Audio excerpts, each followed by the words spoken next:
Écoute, ça fait 1 an maintenant qu'on travaille ensemble avec Aventure Chasse-Pêche sur pratiquement tous les aspects du marketing digital. Oui. Qu'est-ce que tu as à nous dire? Comment ça s'est passé pendant ces 1 an-là?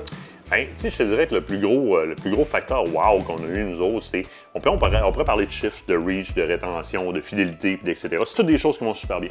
Le plus gros wow qu'on a eu, c'est qu'on avait l'impression d'avoir perdu notre identité et notre réputation numérique, littéralement. C'est-à-dire que on livrait de l'information sur nos sites, nos différents médias sociaux, etc., qui étaient de manière générale dans notre domaine, mais qui n'étaient jamais backés ou identifiés par le groupe ACP ou Aventure Chasse-Pêche. Puis la première chose que l'agence Ridge est allée rechercher pour nous autres, c'est cette identité-là. C'est de revenir à ce que les gens, lorsqu'ils rentrent sur nos différents médias, plateformes numériques, peu importe laquelle, au départ, se rendent compte qu'ils sont chez Aventure Chasse-Pêche. Ça, c'était, je pense, c'est la pierre angulaire qu'on avait perdue. Puis, dans l'entreprise, c'est comme Burger King, c'est les rois des burgers, fabriquent des burgers. L'identité est tellement importante, puis ça n'a pas de prix.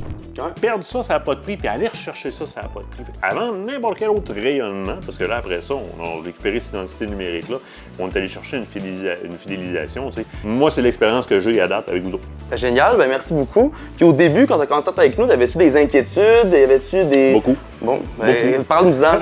Beaucoup parce qu'on a trempé avec plusieurs entreprises et individus sur le web. Puis aujourd'hui, c'est dur de se retrouver dans ce jungle-là parce que tout le monde, avec l'AI et l'accessibilité au renseignement, tout le monde sont des pros là-dedans. Ils ont des petits sketchs de prémontés en AI avec CapCut, etc.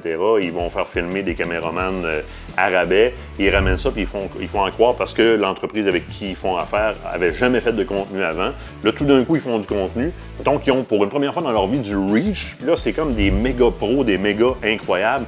Puis ça dure pas au bout de la ligne. On s'est fait avoir, nous autres, les premiers, par des entreprises comme ça qui étaient des automates avec des connaissances de surface. C'est une peur qu'on avait parce qu'on s'est fait avoir à quelques reprises. Quand vous nous avez approché au travers de nos partenaires, ben, au départ, on était sécurisé par le partenaire. Fait que, généralement, lui, il t'offre pas trop de la bullshit longtemps.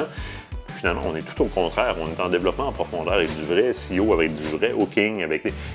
On le voit parce qu'on a une rétention. On a de quoi qui est solide, une base avec laquelle on va pouvoir surfer longtemps puis qui ramène des vrais sous. Qu'est-ce que tu aurais à dire à du monde qui sont pas convaincus ou qui ont peur de se lancer un peu dans le marketing digital comme ça avec une agence? Tournez pas en rond. Puis c'est pas vrai qu'avec 100$ vous allez faire des millions. Là. Ça coûte des sous. C'est pas cheap de faire affaire avec une vraie agence, mais ça ramène pas. Bon, ben génial. Écoute, ben merci beaucoup. Puis écoute, à une future année, plein de bonnes choses. 5 ans, 10 ans. Exact. Ils sont payants, les gars. On va rester. On continue. On répète. C'est ça qu'il faut. Ben merci beaucoup.